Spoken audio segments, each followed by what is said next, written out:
They say seven heads together is stronger than one. Making plays, open J's, and the open run.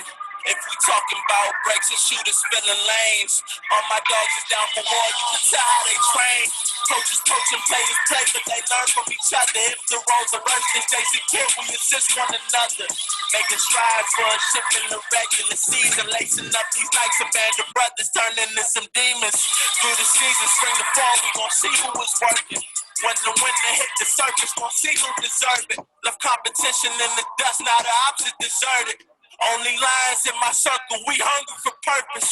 Nothing's given, all these stripes, you can see that I earned them. Can't fuck the system, take the knowledge and study and learn it. We as strong as the weakest, 1 through 12 is equal. Tried to trap me, saw it now, you know I had to thread the needle. You know I had to thread the needle, dry erase and draw it up, just trying to see my youngins eating.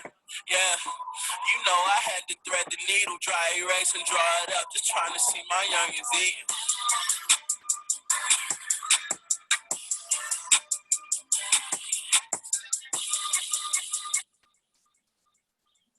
All right, welcome to another episode of the Coaches Show for the coaches by the coaches. We have our special guest in the building, Coach Ayana Ball in the building. How you doing? I'm doing great. How are you? All right, good to see you, Coach Ball Ward. I got to keep remembering that. You know, we go way back. Right. To the good 90s, you know. So good to have you on. Today, the coaches have prepared their pregame speeches. We're ready to jump ball, and I hope you're ready to play as well. I'm always ready. Always ready. All right, so our first question is coming from Coach. Technical. Okay, I got you. Coach Wade from Largo High School. Hey, Coach, how you doing? I'm great. How are you? Look, I had to think about first to call you Coach because it's so natural to call you Mom. Right. Definitely when I heard you were coming on the show, I was super excited. Someone that's been in my life since I was like 8 or 9, probably before that, but somewhere around there. So definitely honored and privileged to have you on the show today. Thank you. I'm glad to be here. So I know, but for the people, who is Ayana Ball Ward? What's your basketball history before coaching? Tell us who you are.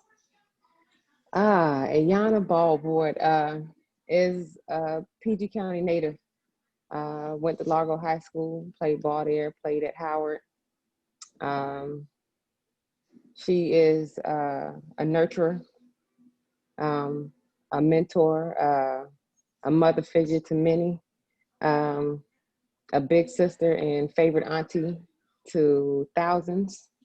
And I guess, you know, just somebody who loves people and loves to teach and loves basketball, number one, you know? Yeah, great answer. And I guess, like I said before, I fall under that umbrella to be able to call you that mother figure that's kind of always giving back to me in multiple ways, basketball, but more so just becoming a man. So I definitely appreciate you for that. So first, how did you become a coach? I knew I knew during AAU growing up that coaching was what I want. I just saw the game different when I was out there on the floor, and when, you know, I was on the bench. I saw what the coaches were saying. I analyzed, and I was like, tag, if I could be able to just teach the same thing to younger kids, that'd be awesome. So, you know, I got into doing camps, and I got into doing, you know, little clinics and stuff just to pass that knowledge along. And I got my first coaching job when I was a senior in college over down at Coolidge. I might know him, Rob Austin. He's a referee. You know, he was coaching down, and he asked me if I wanted to, you know, part of my internship, if I wanted to help him out. So I did, and I fell in love with it from there and never looked back. Man, that's something new for me. I never knew that you took that route into coaching. So definitely appreciate that. I mean, I knew after college I didn't want to do this no more. I didn't want to play no more. I was over it. But you were a certified bucket though, for sure. I was. And I still give it to him today.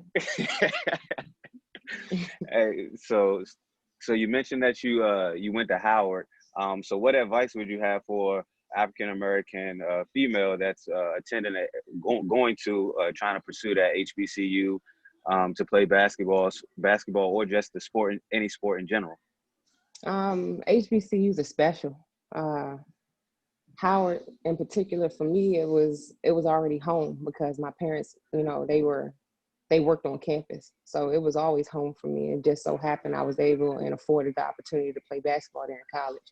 But the HBCU life, I would tell kids just to embrace it. And yes, you're here for basketball, but you still have to embrace the whole atmosphere of being on an HBCU campus and embrace the culture and embrace, you know, all the knowledge that you can get. It's not just about basketball. At the end of the day, you got to know your culture and know, you know, what it means to be at a HBCU. Yeah, I didn't have the opportunity to go there. I went to Washington at Venice, but I have gone to a couple homecomings, and it's just a great experience. I would tell everybody to do it. It's just the culture and just uplifting everybody. So it's definitely a good time. Yeah, definitely. So I'm gonna go ahead and pass the ball over to my guy, Coach Will from Southern High School. Hey, Coach. Hey, Coach. How you doing today? Oh, great. How are you? Doing great. Just trying to, get through this time. We had our graduation today, so it ended up being a good day. That's But awesome. I wish I could get in the gym with my team. I Just know like that's right. and everybody else on this panel. I mean, I won't take another workout for granted. I might not miss another workout after dealing with what I'm going through right now. I just wish I could just yell at my kids one time, but I'm saving it up for when that day does come. Yeah, I understand. Trust me. So before we get started, since you said you was a bucket, the panel wants to know, one-on-one, Coach Ward versus Coach Ball Ward, who's winning? He don't want no smoke. Oh, man. It's like, nah. He has a height advantage over me. He might be, winning in that category. But I mean, we gone at it a few times. We both give each other work, so it's cool.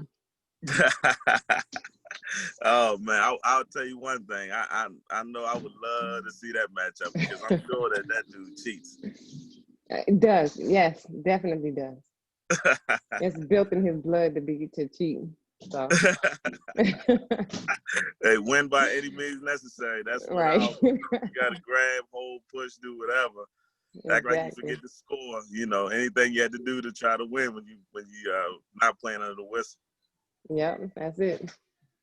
That's So the PG County way, even though he's from St. Louis, but that's the PG County way.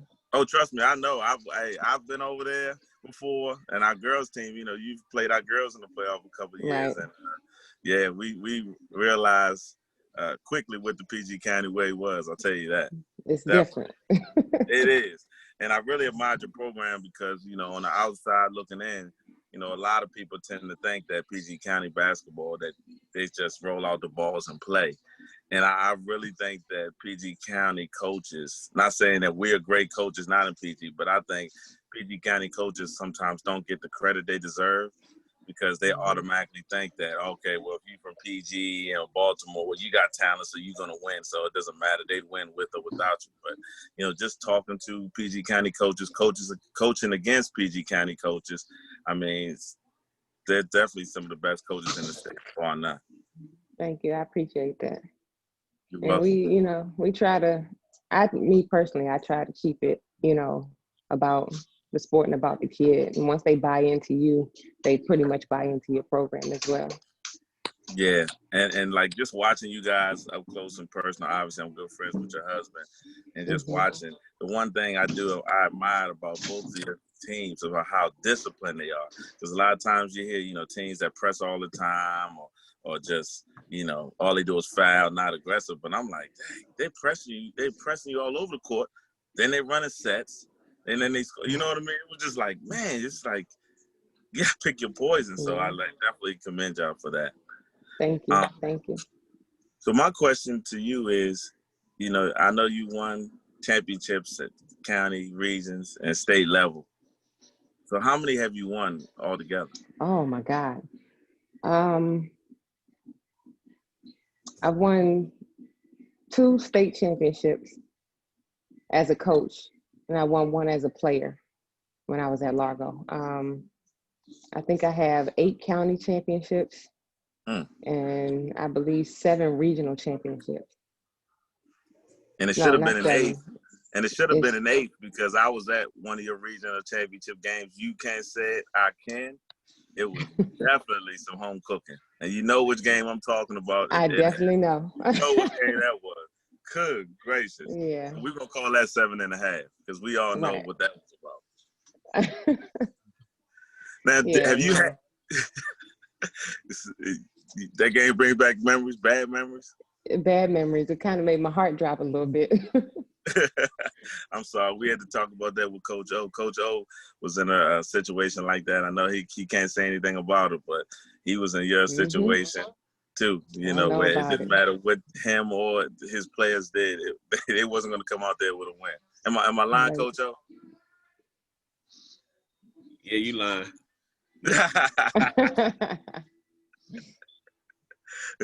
So my other question is, has there been a team that surprised you? Like, was there a team where you was like, okay, we're going to be okay, but then you like, oh my goodness, next thing you look, you're in a region championship or county championship or playing for a state? Of my personal teams?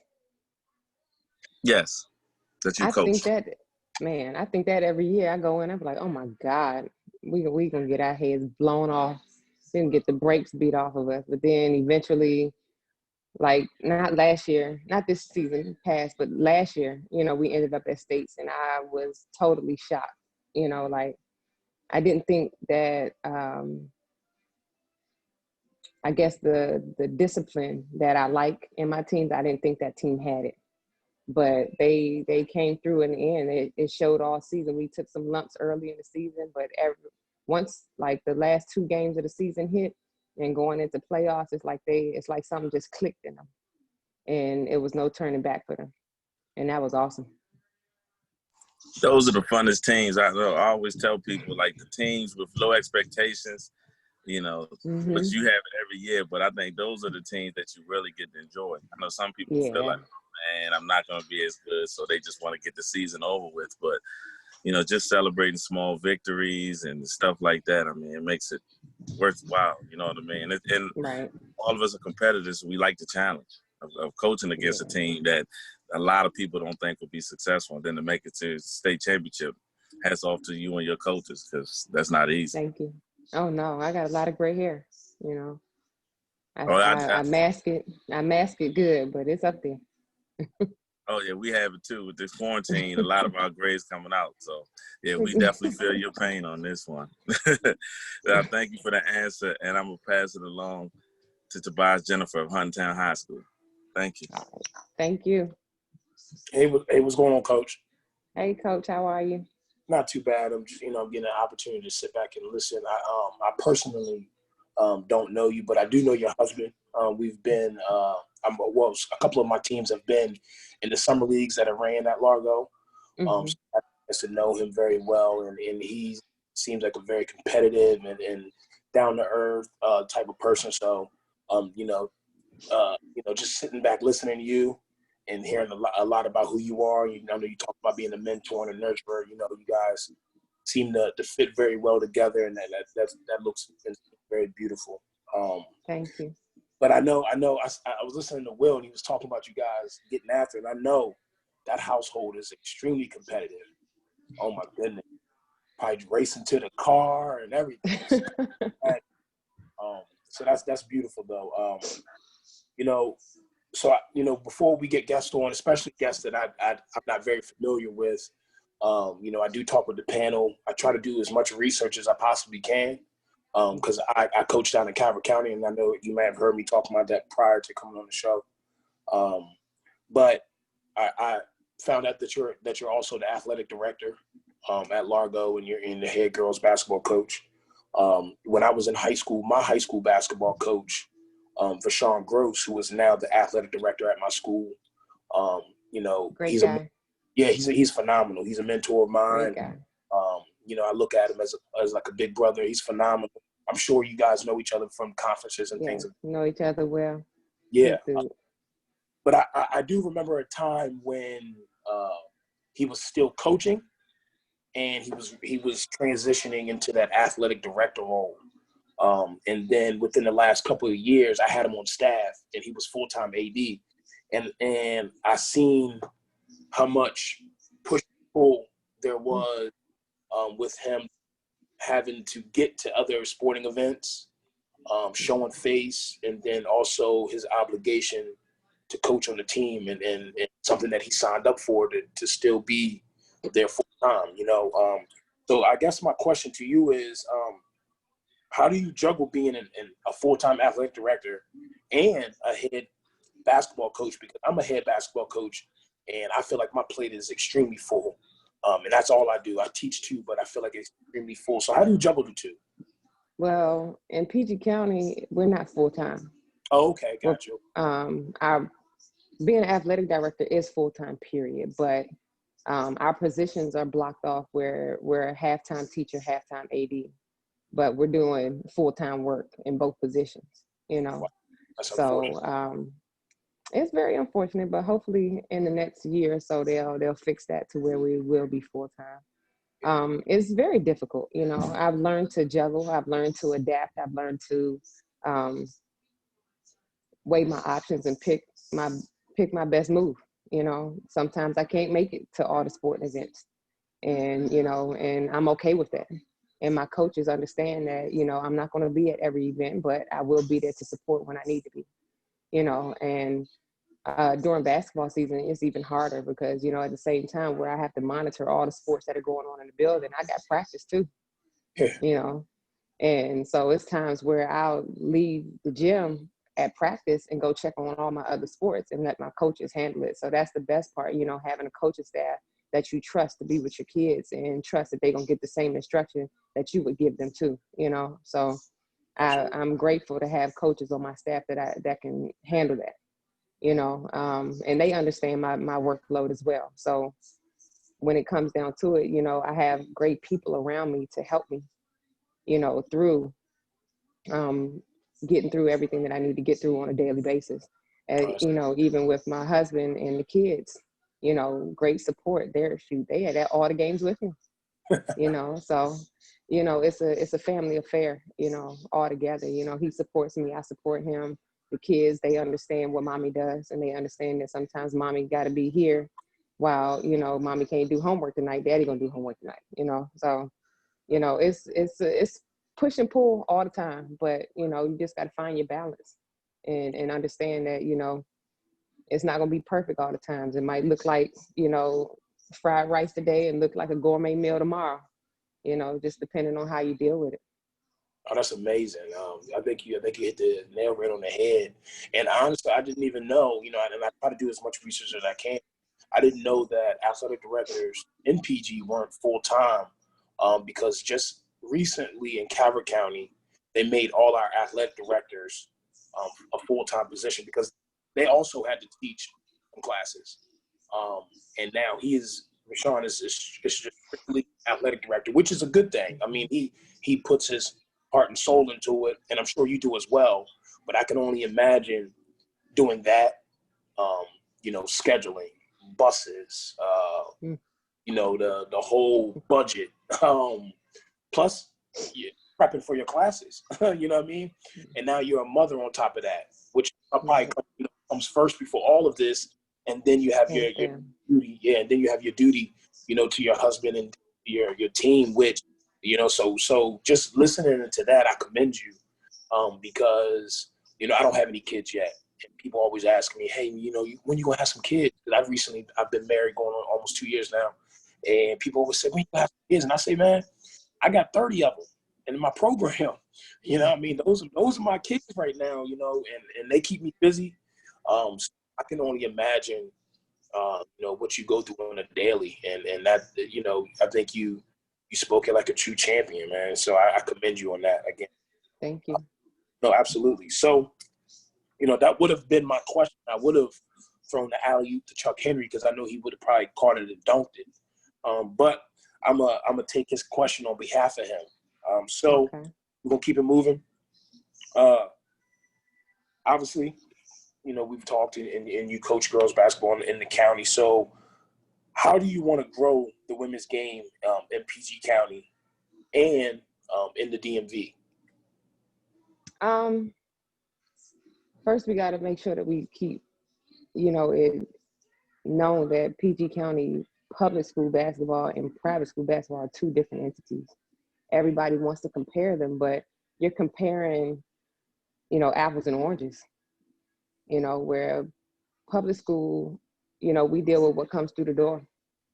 We develop and we groom those kids to be in the best product that we can make them, and then you got private school who gets already made talent and they're just molding them together to make a perfect product, And I think people forget that, us PG County coaches or public school coaches, period, we put in a lot of work. They think, oh, they just out there just making them kids run around. No, we got to do a lot of things. We start from square one where, learning how to dribble, learning how to pass, footwork and all of that, where you just fine tuning over here, And then I hate to see the discussions about public school and private school because they don't match up. You can't have a discussion about public and private. They try to say that private school is the best basketball. No, public school got some damn good basketball. I just don't go to see it because you got elite over here and you got elite here too, but this elite ain't quite the elite that you're looking at, that you're expecting. So, I mean, my thing as far as public school basketball in PG County, I'm just here to make a name for the girls that are coming through the system and make it known that, there is good basketball here in public schools. And not that, and it comes down to the coaches too. The coaches got to want to do this.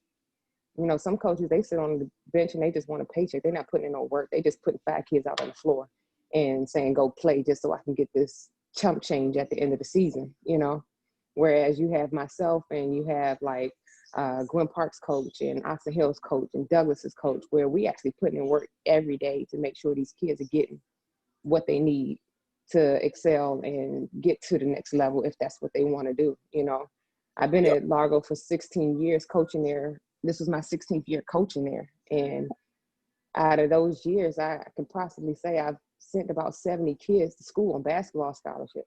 That's amazing. Either basketball or academic. And not to say that all of them follow through, but hell, they got there. And they probably didn't even have that inkling that they would want to do that prior to playing for me, So it's harder being a public school coach because you got to prove yourself day in and day out, whereas the private school coaches, they got to prove themselves, yes, because they won't keep their job if they don't, but they got an easier road than most of us on the public school side. Absolutely. I think, once again, that was a textbook answer. And I think you really told the story about how a lot of the coaches on the boys and girls side feel about that whole debate of the public and private within the state and in the DMV area, because it's a tough topic, but it's one that a lot of people don't really understand the ins and outs of the whole thing. They just see what they see from a distance, and they think, oh, well, no, that's not the case. And I think you answered that perfectly. So, I definitely appreciate this little dialogue that we've had a chance to go back and forth, because I've just within these last almost 5 to 10 minutes, I've gotten a chance to really know who you really are as a person, because, the fact that more or coaches, yes, and even evaluators believe that private turns out or does better than this or that program. I mean, you've sent, like you said, you sent plus kids and you've won X amount of championships.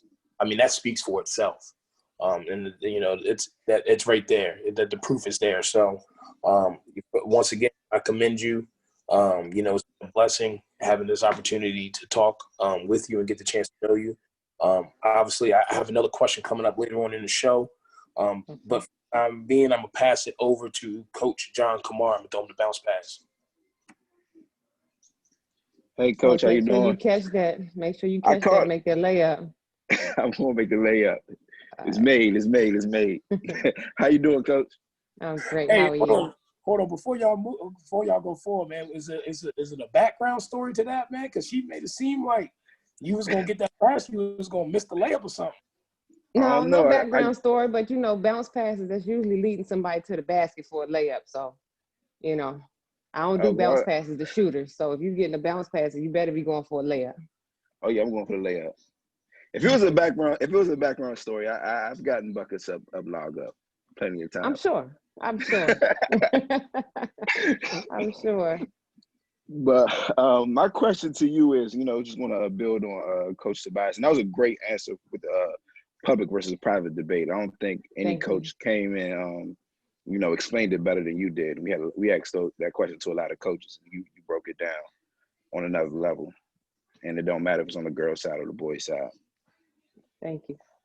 So my question to you is to build on that. So now we know the public versus private debate, and I learned something new today. You said you started coaching at Coolidge, and you've also been to regional championships, state championships. So you've seen a lot of basketball in the area. So on the girls' side specifically, how would you compare PG girls' talents versus, Montgomery County Public Schools talents, Southern Maryland Public Schools talent, and DC girls talent? Like, how does that, compare? Because on the boys' side, it's one thing, but how does that look on the girls' side when you're comparing those Uh, conversations? when I'm talking to my kids and I prepare for the season, I tell them, which teams we are going to go against. I prepare them for their style of play. Like PG County style of play is a run and gun type thing. I'm gonna press you full court and we're gonna just run this layup line on you. Well, that's how I like to play. Sorry. But Nothing wrong then, with you got DC, where DC is just an aggressive style of play, because you got to understand their backgrounds too. It's all or nothing for some of them. So DC kids, they like to grind. They like to get down and dirty and they go hard. Then you got Montgomery County where, some schools might play similar to PG County, but then you got a lot of them that like to pass the ball 800 times and hit you on the back door cut. And then you got Howard County, whereas, they're similar to Montgomery County, but it's really slowed down. Like they're going to run sets every time down the floor. They might not press you at all. They're going to make you play that half court game, and, I just make sure that my kids understand the different styles of play. And I like to take them out of town during Christmas time because some of my kids don't get to see basketball in other areas. And they need to understand that basketball ain't the same as what you get on a, Monday through Saturday here at Largo. It's totally different everywhere you go. So I try to just make sure that they understand the different styles and make sure that they understand, that the game can be played more than one way. Definitely, man. Even when I was coaching at Bladensburg with Coach O, that was our main strategy. Christmas tournaments, making sure we're going out of the county, seeing other teams, other styles. So a lot of coaches, take that strategy. So I had one more question on that. So with all these schools and things like that, what is your rivalry school? Like, what is your toughest opponent? Our toughest opponent every year is Gwynn Park, Douglas, and Oxon Hill.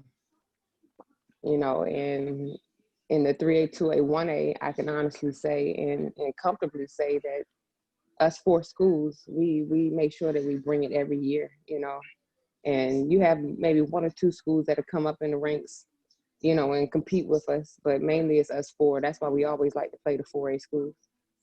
Definitely. Well, me personally, I've been politicking to get in the 4A for years because by the time I play everybody in the 3A, 2A, 1A, when I get to playoff, I might get my head hit. I need more competition. But I love playing against Oxon Hill, Gwynn Park, and Douglas. Love it. I know the 4A definitely misses Largo, so, definitely really competitive. Yeah. So I'm going to go ahead and pass it to Coach Antonio Williams at Bladensburg High School. Whoa, what's going on? What up? Oh, how are you?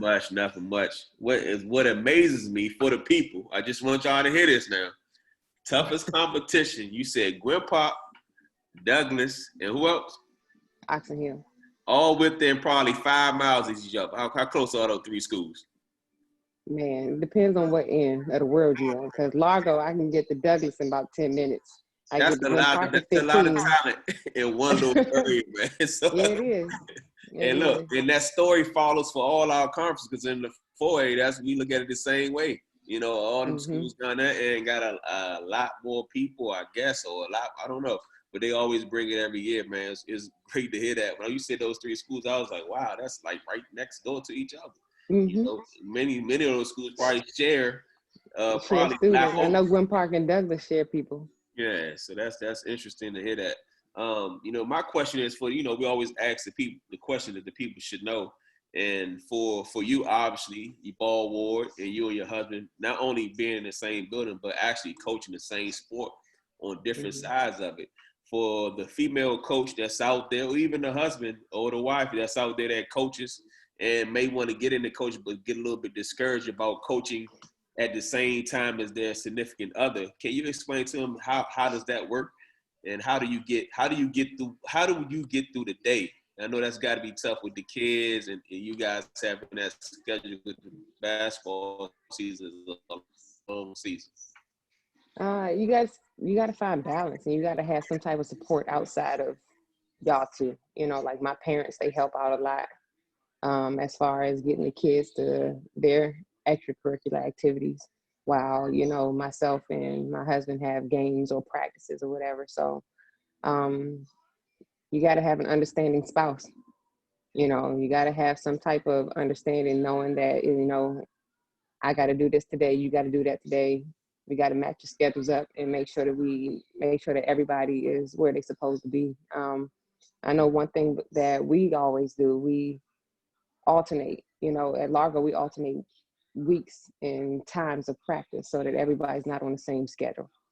So 2 weeks we'll have early practice, and 2 weeks the other person will have late practice. So we're alternating, who gets to pick up and who's taking the practice this week and all of that stuff. So, I mean, you just got to find your balance and find your schedule and make it work for y'all.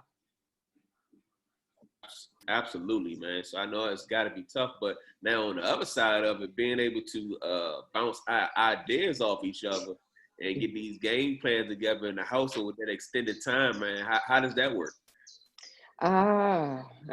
Basketball is like a forbidden topic during the season around here, man. There are times where I bounce stuff off of him just to see what he think, if I could put people in certain positions, or if he think if I can switch some stuff up. He don't really ask me too much, about opinions on the boys' side. He just really relies on his coaches, which he has great coaches, and they all think the same way because they all played with each other and played under him. So with me, I try to bounce stuff off of him, or I ask him to come into practice and show, my kids how to do certain things, or something that I'm not comfortable teaching that he can explain to a T. I'll ask him to come into practice or step into practice and explain it to my kids so that they can understand it. So we make it work around here. We try to collaborate, but basketball is we try to keep it to a minimum during the season so that, we're not just always consumed with basketball, and that we have some type of regular life here at the house. Absolutely. And I know there's someone out there that's able to juggle an idea or trying to figure out how to get it done and stuff like that. So I definitely appreciate your insight on that, man. I really do appreciate it, because I mean, as a head coach in public school, it's tough enough because, like Tobias said, we already got 30 kids anyway. You know what I mean? Now y'all got 60 kids. You know what I mean? So, Right. You know what I mean? So that's definitely tough, man. So definitely. We got 60 plus because our kids don't leave us alone. Hence, he's still there. Yeah, they gonna keep ringing. So definitely thank you for that insight. So I'm gonna pass you back over to. I'm gonna throw a bounce pass to John. He gonna get the layup again for the next question. Bet.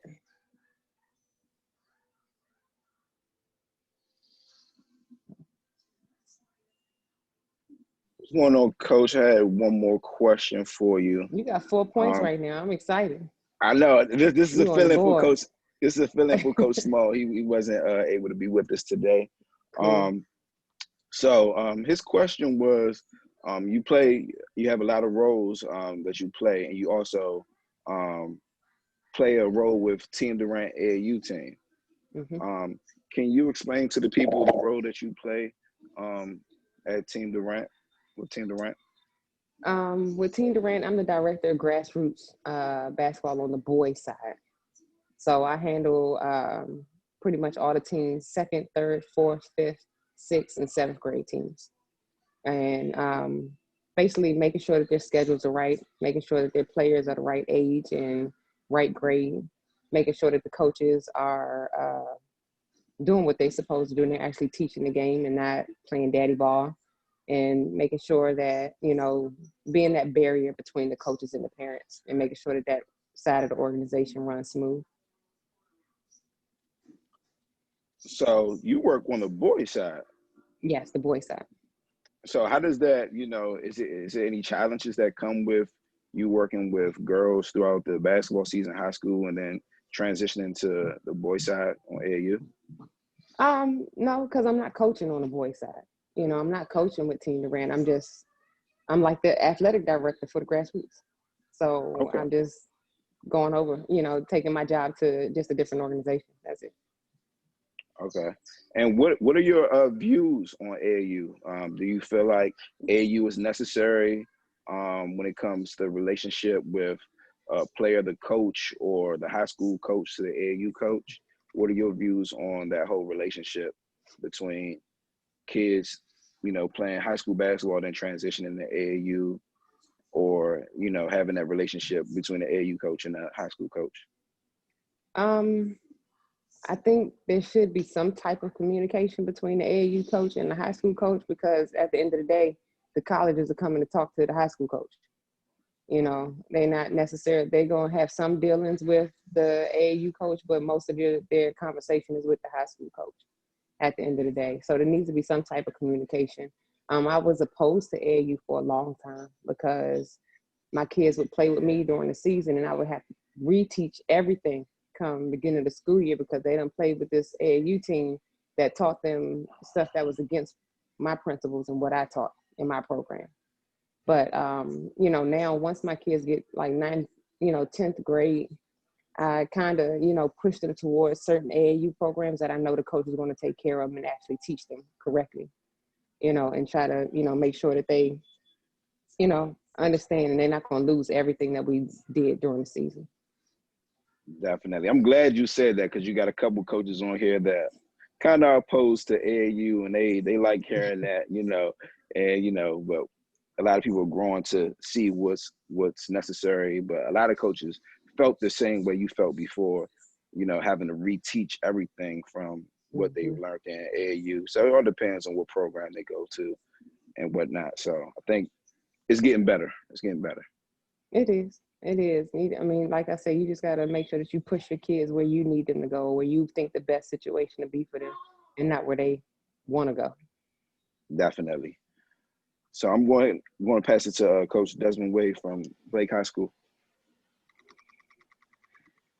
Yeah, Mom.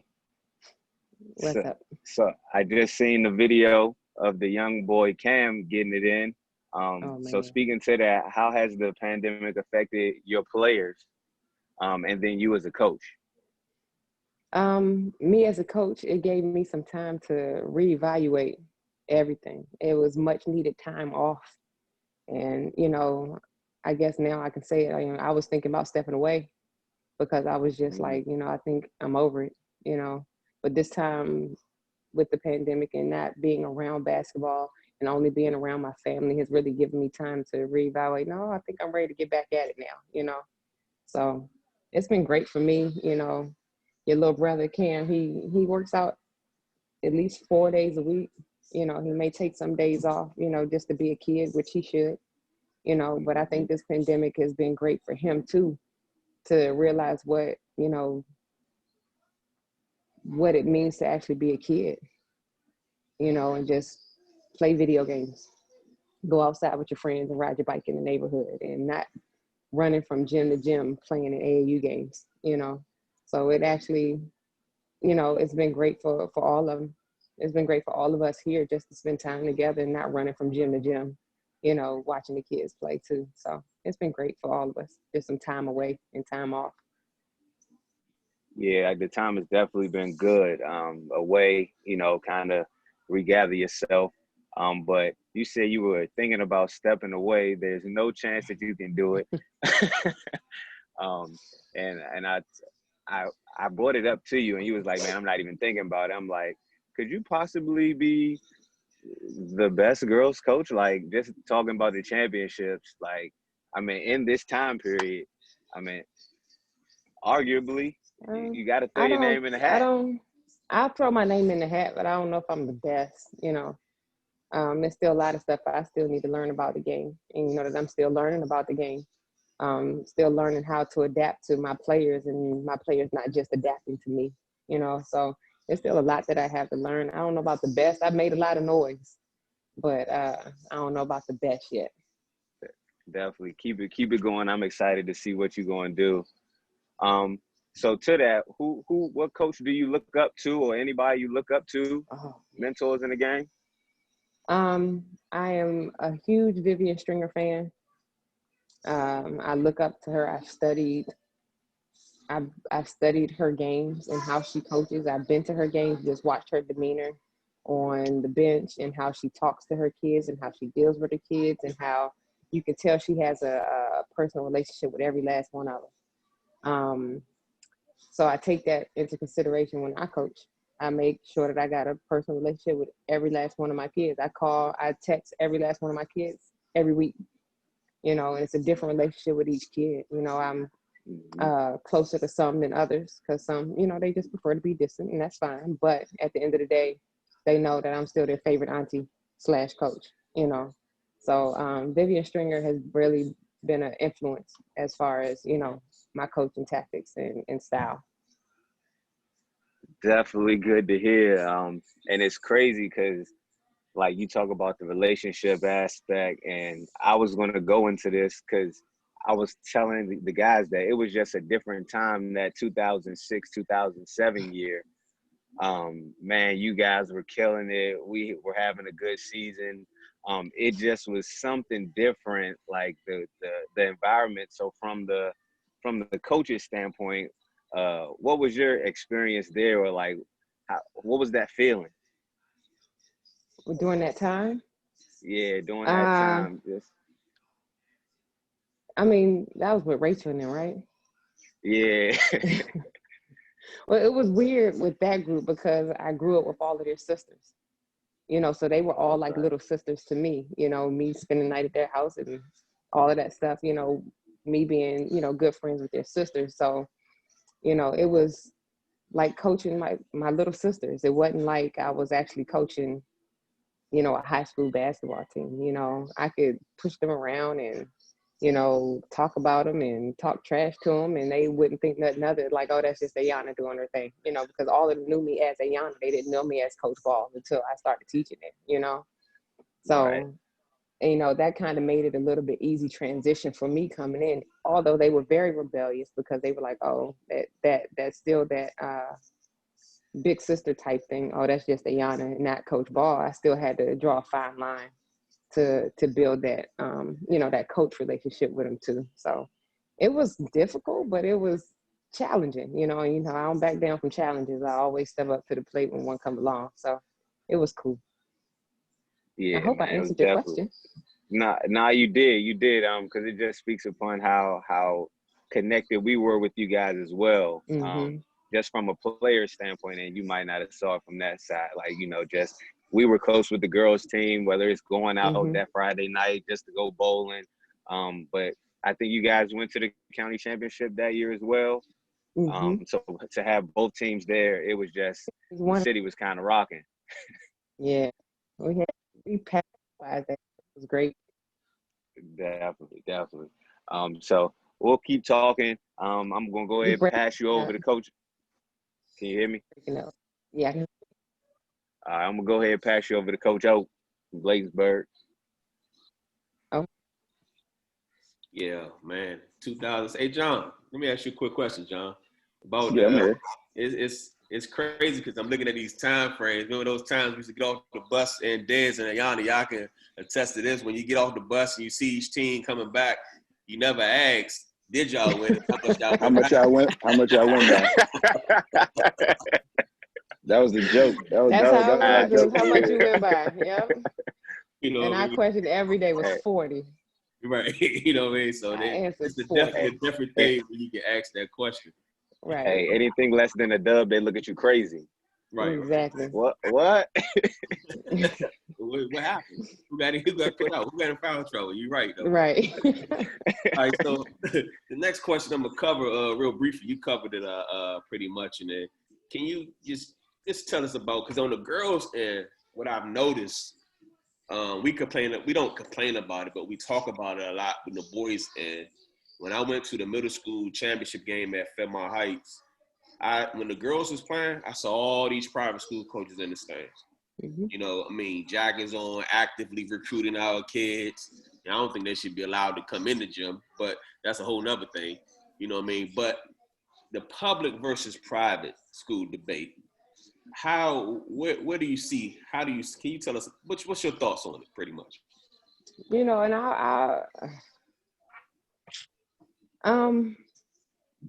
my thoughts are real subtle. I don't fight it because I know it's going to be there. You know, I go to my feeder middle schools and I'll talk to parents and see what their thoughts are. And they're like, oh, I think I'm going to send my kid to McNamara. And I'm like, okay, great. I'll see you by 10th grade. And I get up and I walk away, you know. And, you know, oh, I think I'm going to go to Riverdale. No problem. Riverdale right down the street. I see you 10th grade. Great. You know, and I just leave it at that, because eventually they get there, they drink that Kool-Aid that the coach is serving them. And then, you know, they get there and they realize it's something totally different. You know, it's a totally different ball game. Oh, my kid's over here sitting on the bench. She ain't even playing. She going to practice every day, but she ain't even playing. She playing behind 4 other people.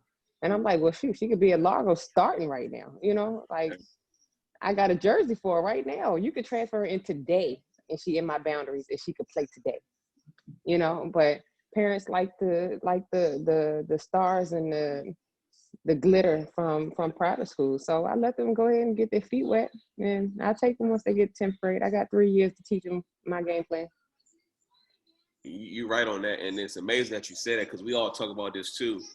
We always have to take, I guess, the higher road when it comes to that, and we always keep our door open for these kids to return to us after they frowned upon us in the beginning. Mm-hmm. You know what I mean? It's great that you said that, man. So I know I seen it firsthand. I was like, wow, this is. I mean, And don't get me wrong, McNamara and Riverdale got great programs. You know what I'm saying? But I understand the talent that they got in their programs too. And some of y'all ain't that talent. Y'all need to just come on over here to Largo. Let's develop. And by your 11th to 12th grade year, you'll be to where some of those kids are right now. You know. But some parents, they think their child is the next coming of Lisa Leslie, and they not. You know. But you can't tell nobody that. Everybody think their child better than what they are. You know. Right. So I mean. So too, I mean, like what you said, it's no, we get it. We understand it. We all public school coaches. If I had a son, I tell people all this time, I'm at Bladensburg and my son can boogie and he can go to the map and he's doing what he's supposed to do and he's going to touch the floor, by all means. You know, he's gonna get it all, he's gonna get the full load. But if he's like the 3rd or 4th string and he just wanna wear a jersey, I mean, right, that's a whole nother ball game, man. So I definitely understand it. And it's always the subject that you don't want to, you know, most people don't want to hear, but and I blame it too, and I don't want to use the word blame like they're guilty, but I challenge our middle school coaches that's in our public school arenas, you know, to, you know, stop pitching, not stop, but stop telling all our kids that you're going to private school. Right. You know, there are some that can go. You know, but you got to understand too, AAU coaches are preaching that same thing. Yeah, facts. You know what I mean? But you're talking about, you just reeled off. You had to actually, and I know all the coaches was thinking like me, you actually had to think about how many championships you actually had. You know what I mean? Like, oh, dang, I mean, I got 7 or 8. I mean, I mean, I wish I could do that one day, you know what I mean? But to do that, to build a championship program and to have kids that's willing to buy into what you're teaching over at a public school level and making sure these kids are going to college with 70 plus 70 going to school, you know, it's definitely a great thing to hear that you're doing. And that's why we do this thing, so people can understand. That's on the outside looking in. We always gonna keep our door open, but you know, you have the availability to walk right across the street. You don't gotta catch 7 buses, or you don't gotta get up at 5:30 in the morning to get to school by 7, you know, and stuff like that. So definitely appreciate you for that information on that as well. So I'm gonna Thank pass you over to John Kamara. This time it's gonna be a chest pass to John Kamara on the wing. You better knock down that three. All right, caught, pulled up. So, all right. So my next question to you is, I really appreciate the conversation you and Coach Wade just had, and and Coach O elaborated on it a little bit more, like getting off the bus, asking how much you guys won by X, Y, and Z. I definitely applaud. I definitely applaud schools like Largo, Roosevelt, sometimes Wise. It's a few schools, and they have great boys basketball programs and girls basketball programs. I think you guys are at the top of the list. And sometimes that has to do with Title IX. And Coach Wade said y'all go bowling together. So I wanted to know, what are your views on, Title IX? Has that been something Largo has done correctly and utilized it the correct way? And is that why it contributed to some success? And just your views in general on how the whole Title IX process should look with you being an athletic director. Well, I always think that Title IX plays a factor in everything. And me, I've only been an athletic director there for 8 years. So the athletic directors prior to me, they made it, made it their business to make sure that the girls got the same thing that the boys got all the time. And me as a coach, I make it so that, my girls understand that they top notch. Just because the boys got something don't mean that you can't get it, but you're gonna have to work for it too. It's not gonna just be handed to you. Yeah, it should be equally given, but no, you got to work for it. So, that conversation is always on the table. Me as the athletic director now, I make sure that the girls and the boys across the board in every sport have the same thing. So if the girls soccer team is getting sweatsuits this year, I make sure the boys soccer team is getting sweatsuits. If the track team is getting new uniforms, the girls need new uniforms. Okay, well, the boys got to get new uniforms too. I don't discriminate against, whatever, but, and it's supposed to be equality for women, but I make sure that across the board, both my teams feel comfortable and that they're not being slighted. Definitely. Appreciate that answer. So I have another question for you, flipping the script a little bit, but you working alongside, Earl Hawkins. Can you tell us your role within the board, and what have you been hearing as far as like basketball reopening, what the season may look like for next year? So can you tell the people the role that you play within the county, and what have you been hearing so far? Because, we're all sitting back just waiting. Well, I am the rep for girls basketball for PG County. There hasn't been much conversation about basketball, but as an athletic director in our AD meetings, they're planning for football season as it's going to start. They're planning for fall sports as it's going to start August of whatever, when it's time for it to start. They're following the NFHS guidelines. So they're going to roll it out in phases. Do I think we'll ever get to playing games in the fall? Me personally, no. And I love to be optimistic about it, but I got to be realistic at the same time. Some parents ain't gonna want their kids out there. You talk about starting phase 1 with 10 kids at a time. How do you hold football practice with 10 kids? What we getting done? It's just skill work at that point. That's just a workout. So by the time they get to phase 2 with letting the kids come back for sports, that'll be mid-October, so I don't understand how it's going to happen. But on the optimistic side, I hope it happens. I hope it goes through. Sports is a commodity in PG County. They live off the sports. That's what they do. So hopefully they'll have something to do come fall and winter. Definitely. I think before we got on, Coach Tobias, he was saying he basically grew up, and that's basically what he said. Like we in PG County, we live off sports. So I'm optimistic as well, but it's still a reality factor. We still do not know where we're going to be at. Definitely don't want to put anybody at risk. They talking about not even letting kids back in the buildings until January. So if they're not in the buildings, if you're not comfortable with them even being in the building, how you going to be comfortable with them playing sports? Yeah, man, I feel sorry for these kids, especially like these seniors. They missed their whole summer. But, sometimes basketball, us being basketball coaches, we feel bad, but the whole spring sports, they lost their whole season. So, Right. you know, at least basketball, we only missed the state championship. So we played our whole season. So I don't know what's going to happen for the fall sports, and definitely I feel bad for the spring sports. But on the basketball side, I feel sorry for just these singers. Like, they didn't get to experience no off season and, you know, recruitment and things like that. But, you know, safety Right. definitely comes first. Exactly. So I feel bad for the seniors coming in, you know, those fall sports and basketball, you know, like we better get these highlight tapes rolling, because that's gonna be their tickets right now. And I pray that they got some highlights. exactly. It's rough. So I'm gonna pass it to Tobias Jennifer from Huntington High School. Yeah, I'll second that. I feel bad for these kids because I have in Calvert County, we have multi-sport athletes. So we don't have too many kids that are specific basketball kids. We had a handful this year, but the not usually just basketball. So they play, you know, lacrosse, so they play football or baseball or whatever the case may be. And I feel for them because that could be their ticket. Basketball may not be their ticket.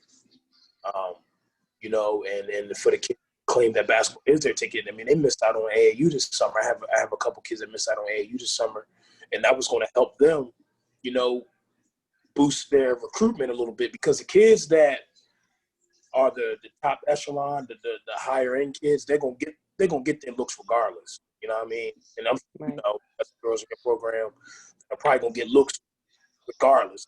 You know, if anything happened. But what about those kids that, you know, after the left, it was just gonna be their chance, and you know they had a lot of promise during the season, and then this AAU season was gonna boost a little bit. I feel bad for those kids. Because that could make a break between them going to college and not going to college. And that really, you know, they may say, well, I'm not playing a sport, I may not play, or I may not go. I don't know. But it's a tough situation. Tough situation. I feel bad for them because, like John said, like I was telling them, I had an interview myself, and I was telling the guy who was interviewing me, Mike, that for me, sports kept me out of trouble. They kept me level-headed. You know, when things were going on at home that weren't great, you know, a lot of us out of home. But you got to remember these kids that come from these broken homes, that now they're with that parent all day long, or whoever all day long, and they have no chance way and to release their tension and pressure. So that's what sports did for me, you know, and I feel bad for those. I feel bad, real bad for those kids. I have plenty of those kids in my program now, you know, that this is their outlet. You know, Yes. their time away from all their problems, you know. And I definitely feel for them right now. Yeah, that's the kids who are dealing with so much trauma, and I'm learning about that in my grad class right now. I try to throw that out there, that little plug, you know, masters. But I'm taking a class, and one of the classes talking about childhood trauma, and I mean that's for a lot of kids, you know, playing sports is their release. That's their outlet. Yeah. You know? Anyway, I'm gonna ask you my last question. I think the interview has been amazing so far. A lot of good insight. You know, we always write down our notes. I had to throw that in there too, coaches. So this last summer, beginning of last summer, we saw the introduction of the live period in the area. And you know that it was such a big hit, obviously, more or less with the private schools. And when I say that, I mean the boys' private schools. But and tell me if I'm mistaken, and I could be wrong, but I didn't see or I noticed that girls teams weren't included, or there weren't any live period for the girls that was structured like the ones for the boys.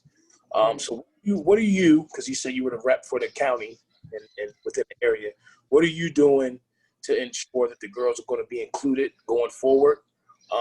And, you know, is there a women's coaches association for basketball that can get together and do something to ensure that these girls are taken care of, so that the next time this live period comes around, have the representation?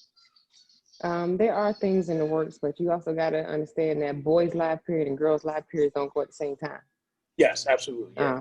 They're totally different. A lot of the girls' live periods are based around AAU events and based around like little minor showcases that they may have at in certain areas.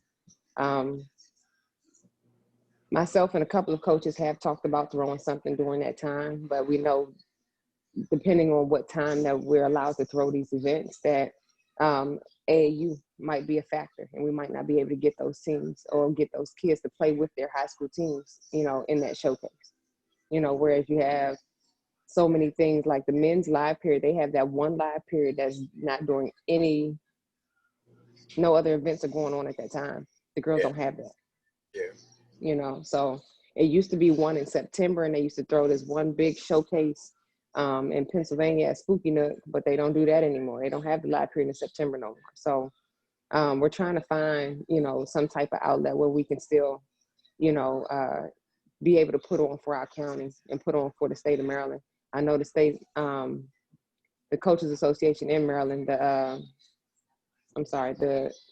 MPSSAA, they are coming up with some regulations to allow the kids to play in these showcases. So it's just a matter, of getting it organized and getting it together. I know that this summer has put a halt to it. It put a halt to our meeting that we were supposed to have about it to address some of the regulations with it. So I know in the forthcoming months or so, we'll have some more information for next year going into it. That's great. Because obviously, I know you talk about Title IX and things of that nature. You want to make sure the girls are represented and they're taken care of, because this is an area, I know we talk so much about it's a rich basketball area for boys basketball and the DMV, Mm-hmm. but I tell you what, there's just as much girls talent in this area than anywhere in the country. So I think that gets lost in the shuffle a little bit. Yeah.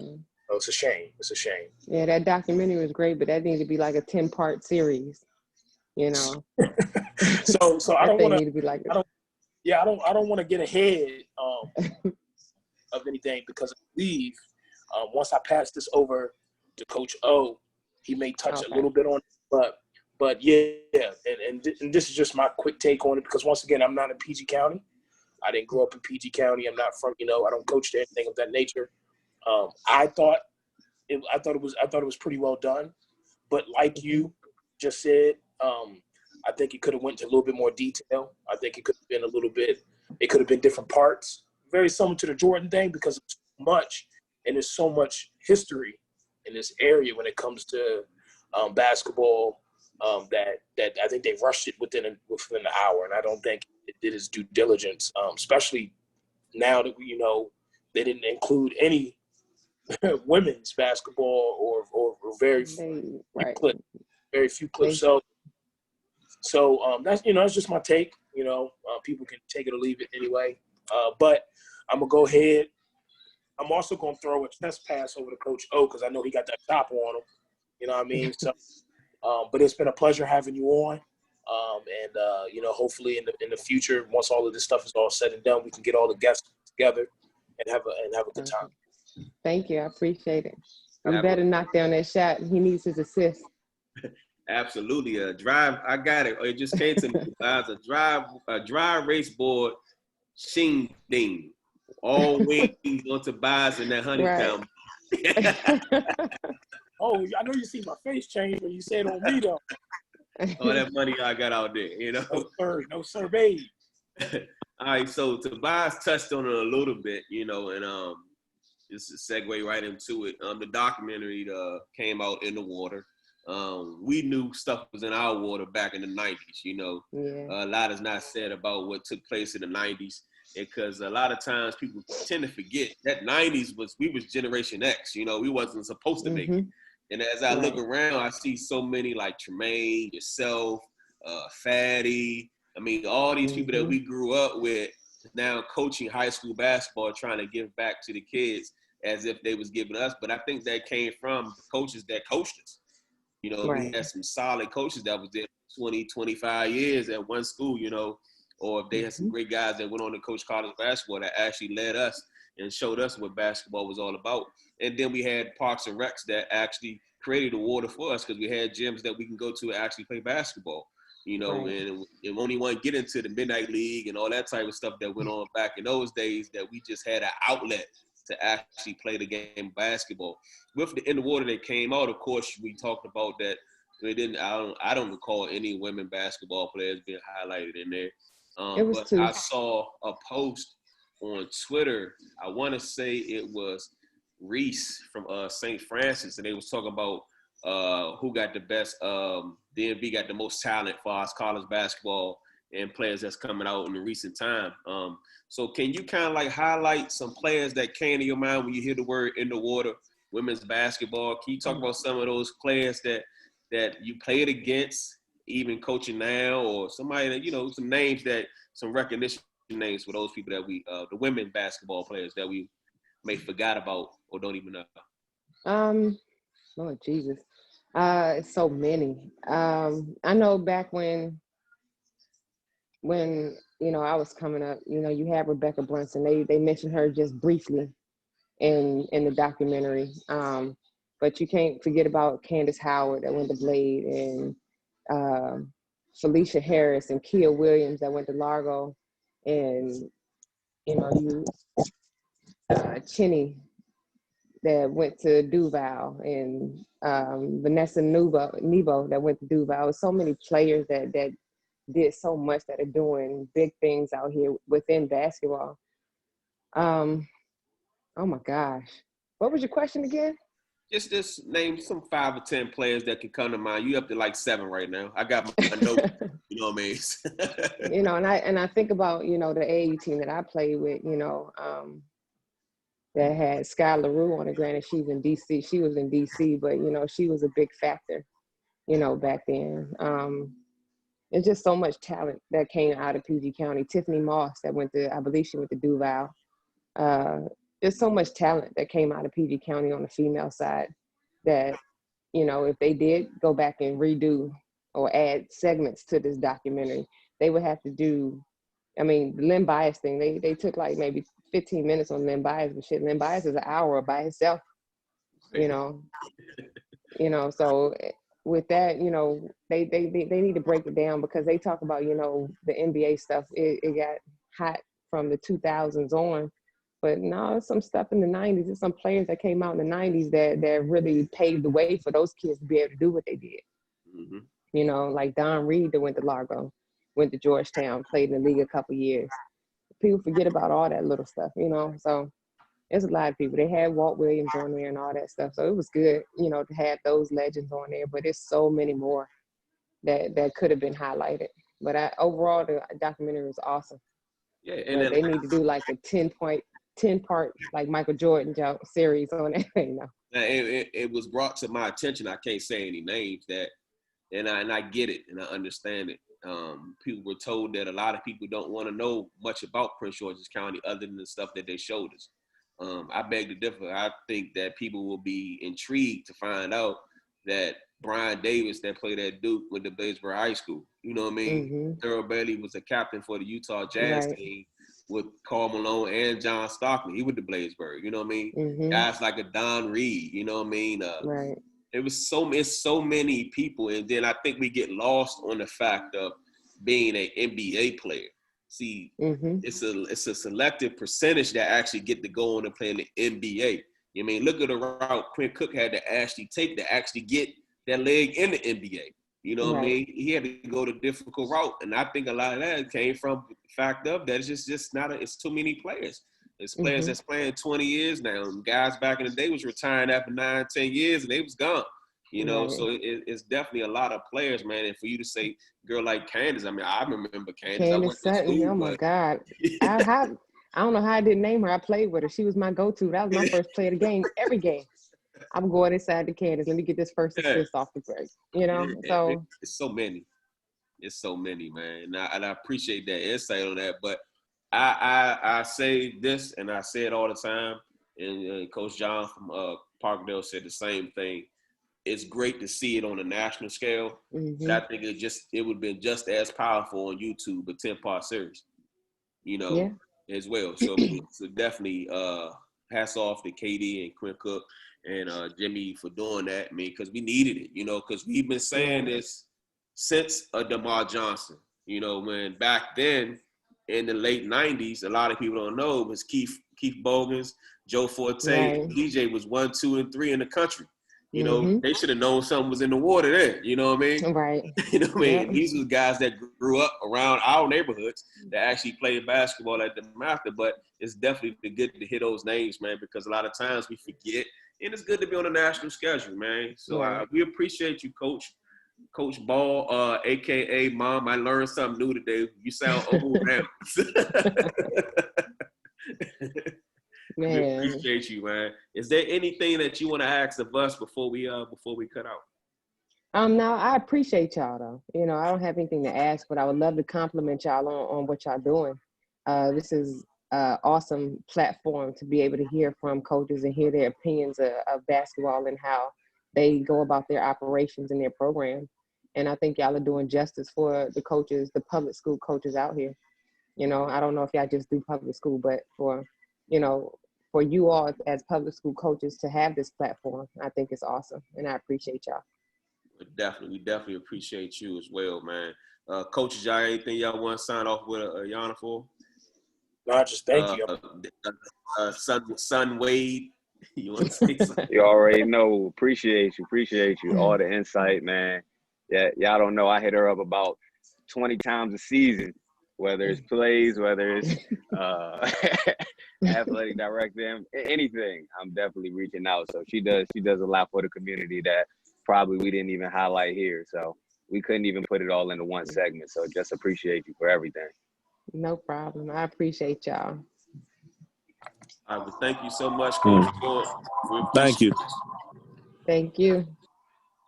Coaches Show for the coaches by the coaches, dry erase board.